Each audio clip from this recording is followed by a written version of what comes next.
Hi everyone, welcome back to my channel. Today I will be chatting with a friend who is also doing a PhD. Since I started my PhD program, I also made a lot of friends who are also doing their PhD or they finished their degree a couple years ago. So I thought it would be nice to chat with them. So yeah, some new ideas coming in and I hope you enjoy today's video. Alright, so we have a look here. Do you want to say hi and then also briefly introduce yourself to everyone? Sure, yeah. Hello, I'm Luke from the United Kingdom, England to be specific. And yeah, I'm now living in China, Shanghai. I'm doing my PhD. I'm in my about to be fourth year, in my final year of my PhD at Shanghai Jiao Tong University. What's the kind of area there you're looking at? Yeah, so well, my major is statistics, mathematics and statistics. And yeah, I'm trying to apply it to medical applications. So I'm trying to figure out, so if someone comes to a hospital and they're saying, oh, I've got some symptoms, I'm not sure if it's cancer or not. I try to make it like an AI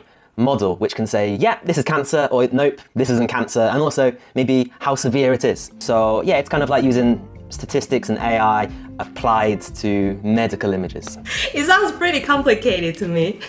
Pretty complicated and also very fancy, like high-tech technology, that kind of stuff. Yeah, well, it's like the future. I think it is. I think it's really cool. So I'm quite passionate about it. So yeah, really enjoy it, but for sure, super hard. Yeah, so I would be curious to know like why you would like to do a PhD in the first place and why you chose China. I was working in the UK before. Everybody around me, like all of my colleagues, they all had a PhD. It was kind of difficult to get promoted then because I'm at the very back of the queue, a very long queue. I just thought, all right, the salary's good, but am I still going to be on this in 5-10 years? And also, I was in this kind of line of work where people kind of don't respect you if you don't have a PhD, because I'd be working with doctors and trained physicians. You kind of have to have that qualification to get some respect so they know you know what you're talking about. Yeah, that's why I really wanted to do a PhD. And then I was looking a whole host of places to do a PhD. So I wanted to leave the UK, right? I wasn't too keen on living there any longer. If you've been to the UK, you know it's very tiny. You can travel the whole of the UK in like a week. You know, living there your whole life, it can get a bit boring. And so I wanted to try something different. So I was like, I really want to go somewhere far, somewhere different, unique culture, different history, these kind of things. And I was like, wow, yeah, China, surely that's like at the top of the list. It's a place which I had no idea what it would be like. It was kind of like a mystical place which you hear about on the news all the time, but you don't know what it's like. To try something new, try something different, get different experiences so I wouldn't get bored. Also, you know, in terms of research as well, they've got really good universities. I know that they publish the most AI papers in the world. So I was like, okay, so this is a good place to study as well. Yeah, for many different reasons, that is why I chose to come to China. Whoa! Because I didn't have any experience of, you know, like doing PhD in China. Even though I have some friends, Chinese friends doing PhD in China, but I'm not really sure about like the structure of the whole course. So I wonder if you can briefly talk about that. If anyone's unsure, I'd probably say it's most similar to America's structure. It's very different to European structure. I'll lay it out for you. So the first year, right, it's kind of like a master's course. No time for research whatsoever because it's just classes every single day. Different types of classes actually. So it is mathematics, statistics, but also things like Chinese culture, Chinese language. So that was really interesting. The second year was kind of like a big focus on this huge PhD exam called the qualifying exam. You have to study your whole self. It's like a whole exam on the whole of statistics and mathematics. Really scary exam because I had to study loads of books for the whole year. So yeah, that was that. And then towards the end of the second year, kind of have a good idea of what your research is about then. So I have to give a presentation on my research. So that was quite intense. Third and fourth year, that's when the pressure that begins on the PhD. That's when you have to publish your papers and start your thesis. It's quite interesting. Whereas in the UK, I think you start your research day one. Like, there's no courses. You just start what you're researching straight from the off. Is that the same in Australia, or what's it like for you? Australian's education system is a bit similar to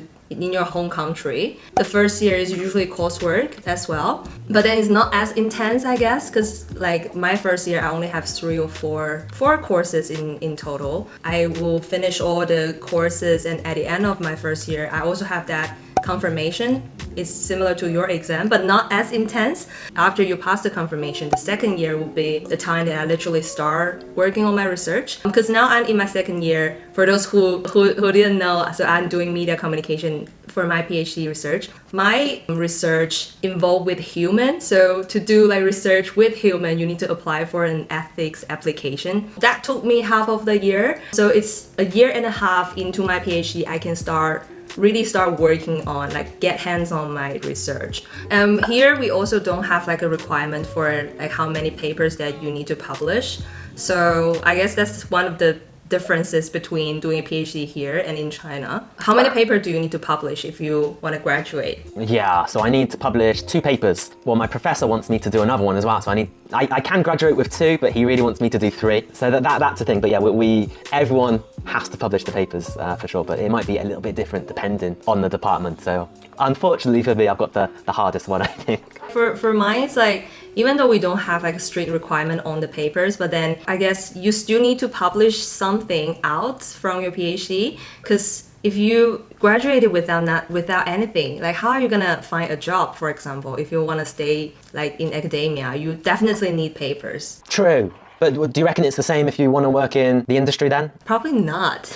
Okay, can you describe your routine, like on a typical research or university day? So I wake up maybe 6:30, 7 a.m. It takes me an hour and a half on the metro to get to university. Well, I'll probably have a 2 or 3 hour meeting with my professor and my classmates. We'll all share ideas and get some feedback from each other. I'll go to my lab. I'll probably print out some papers, annotate some key things that I can find, and try to figure out how can I use some of these ideas into my own research. And then, yeah, I'll go to attend some seminars, which will be related to my research, maybe, and then it'll be home time, have some dinner, home time, and then it'll take like another hour and a half, 2 hours to get back home, and then rest for the night, read a book. But I have to say, I only need to do that once or twice a week because I don't have meetings all the time. So I don't go to university too much. So it's quite good. Most of the other days, I'll go to a cafe. What's that like for you? Is that a busy day compared to what you do, or how is it for you? I think it's similar. Usually just like stay at home and then read literatures and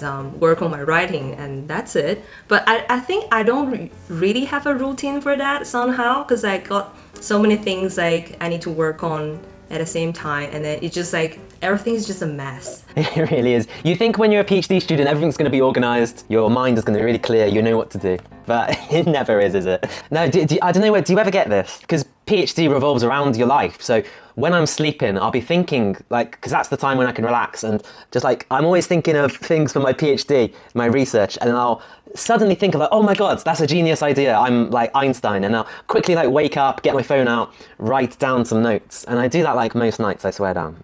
That's cool. I usually got that when I'm taking a shower. Ah, I see, okay. Yeah, it's a similar kind of thing. It's like you're in a state of mind, you're just relaxing, but no. So do you think you're under lots of stress?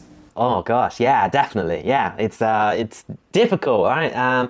I mean, you have the short-term stress where you need to publish the paper, but then you have the long-term, which is like, will I graduate in the time? Can I graduate, yes or no? And then also, secondly, can I graduate on time? Which is another thing. So yeah, lots of pressure. Yeah, I guess I'm not that stressed as you, because you're a year ahead of me. So I guess that's like the kind of stress that building up in your third year. Yeah, no, I think the first couple of years was okay. I don't know, maybe I traveled around too much, had some fun, and now it's kind of like, yeah, okay, now you got to knuckle down and focus. You got to work hard, because if you don't graduate, I'm like, wow, it's going to be a bit of like a waste, isn't it? If you do 4 years and then you've got no PhD with it. But anyway, I tried to stay positive and optimistic. Yeah, we all should stay positive and optimistic. Yeah, or anybody in general. We always have a positive state of mind, right? Since you have 1 or 2 years to finish your degree, any plans after you graduated? I don't know. I need to think soon. In China, yeah, you should really start thinking about job opportunities, what you're going to do, like a year in advance, I suppose. So I'm not too sure. I absolutely love to set up my own company. That would be like the dream, but I think that would be way too much pressure. So I'm not too sure. I think what I'm going to do, work for a tech company, maybe, I don't know, Alibaba, Amazon, maybe Google, in Shanghai, possibly Shenzhen, I don't know, but I really like Shanghai. I think to pharmaceutical companies as well, maybe. I think there are a lot of pharmaceutical companies in Shanghai, but I definitely want to do like AI work, maybe related to medical applications, a job related to that as well. I feel like you already make your decision to go to the industry rather than staying in academia. How did you make that decision though? I think from the PhD, it's tired me out, it stressed me out too much. I just want to leave it. I can't do anymore. I want to make money. So get rich. Shouldn't start PhD at the very beginning.